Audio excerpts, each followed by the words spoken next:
Hello everyone. In today's video I will discuss कि हमें statement वाले क्वेश्चंस को कैसे टैकल करना चाहिए, how we should analyse and how we should read the statements so that we can actually में जो मीनिंग वो स्टेटमेंट दे रही है ना उस चीज़ को हम एनालाइज करके राइट आंसर को अपना मार्क कर सकें। Let's look at the 81st question. Consider the following statements. Right to the city is an agreed human right and the UN Habitat monitors the commitments made by each country in this regard. Right to the city gives every occupant of the city the right to reclaim public spaces and public participation in the city.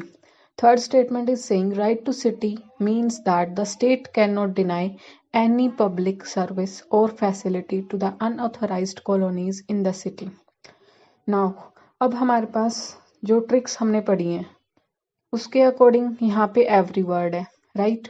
यहाँ पे बोला कि state can't deny any public service, right. तो इसके according तो हम statement 2 और 3 को डायरेक्टली इनकरेक्ट मार्क करेंगे और मे बी हम फर्स्ट आंसर ए को राइट मार्क कर लें स्टेटमेंट को, ठीक है। और इसमें ऑप्शंस भी कुछ इस तरह से हैं कि मतलब कि 3 स्टेटमेंट्स भी नहीं है, 2 नहीं है, इस तरह से भी नहीं है। Just look at the statement, don't just pinpoint the words that we have read कि भाई ये वर्ड्स आ गए और हम डायरेक्ट उसको नेगेटिव मार्क कर लेंगे, क्रॉस कर देंगे स्टेटमेंट को। इस तरह से हर वीडियो में मैंने इसी चीज़ को क्लैरिफाई किया है कि आप लोग उसके मीनिंग पे जाइए कि वो क्या मीनिंग ड्राइव कर रही है वो statement, right. The second statement is saying right to the city gives every occupant of the city the right to reclaim public spaces and public participation. अब यहाँ पे बोले कि हर जो सिटी में रह रहे हैं उन बंदों को पब्लिक स्पेस में अपना राइट क्लेम करना और पब्लिक पार्टिसिपेशन सिटी में। अब इस चीज़ को आप एवरी पे मत फोकस करो, ये चीज़ देखो कि वो क्या चीज़ बोल रहा है। पब्लिक स्पेसिस पे तो हर कोई क्लेम कर सकता है ना भाई, जस्ट लाइक पार्क्स वगैरह। यहाँ पे इन चीज़ों को आप एग्जामिन मतलब कि सोच के देखो एक बार, ठीक है। तो ये स्टेटमेंट यहाँ पे उस एंगल से आप सोचोगे तो आपको डायरेक्ट ये चीज़ करेक्ट नज़र आएगी। But if you will see कि भाई एवरी लिखा हुआ है, क्या पता कोई बंदा ऐसा हो, आप किस बंदे को ऐसे बोलोगे कि भाई इस चीज़ को छोड़ देंगे हम। एंड वैसे भी जब किसी राइट्स वगैरह की बात की जाती है तो हम सभी को राइट्स देने की बात करती हैं, हम उसमें तो ये चीज़ बोल ही नहीं सकते कि इस वाले मतलब कि एरिया को या फिर इस किसी भी सेक्शन को सोसाइटी के हम राइट्स नहीं देंगे।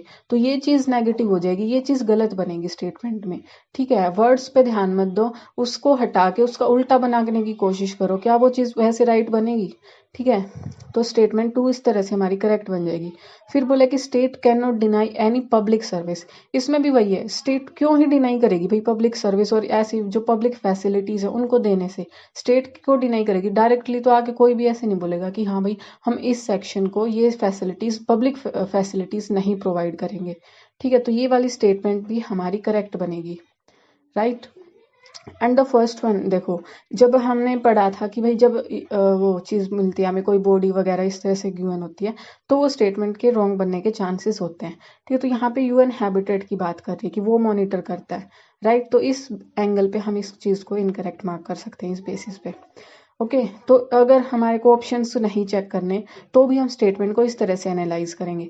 ये तो हमारे बात उस चीज़ की आती है कि option 2 options are correct, 3 are correct, अगर इस तरह से हो। अदरवाइज एलिमिनेशन हो तो भी हम कैसे उसको एनालाइज करेंगे, वहाँ पे भी ये चीज़ अप्लाई होती है, ठीक है। अब गए सेकंड जो थॉट आता है, एक बात आती है सबके मन में कि भाई आंसर पता होने के बाद हम उस चीज़ को एनालाइज करें। देखो जब आपको मे बी फर्स्ट टाइम किया रॉन्ग आंसर आया तो ये तब भी तो यही बोलती हूँ ना कि भाई अगर आपने वो चीज़ करी, ठीक है, और वो रॉन्ग बना आपका आंसर तो उसको दोबारा चेक करो ना। यही तो चीज़ चेक करनी थी, उसको कैसे हमें उसको एनालाइज करके अपने राइट आंसर तक पहुंचना था। प्रैक्टिस में ही तो ये चीज़ सीखनी है ना कि गलत करने के बाद ही कि उसे कैसे सही करना चाहिए था, ये इसीलिए तो हम प्रैक्टिस कर रहे हैं ना। तो इस वाले चक्कर में मत फंसो भाई कि आंसर देखने के बाद हम उस चीज़ को कर रहे हैं तो क्या ये वहाँ पे उसमें अप्लाई कर पाएंगे हम लोग। जब इन चीज़ों की प्रैक्टिस आप करते रहोगे तो मे भी कुछ क्वेश्चंस में नहीं भी अप्लाई होगा, but and most of the questions में आप उस चीज़ को राइट ही एनालाइज करोगे, ठीक है। तो नेक्स्ट वीडियो में मिलेंगे हम और क्वेश्चंस के साथ। जय श्री कृष्ण, राधे राधे।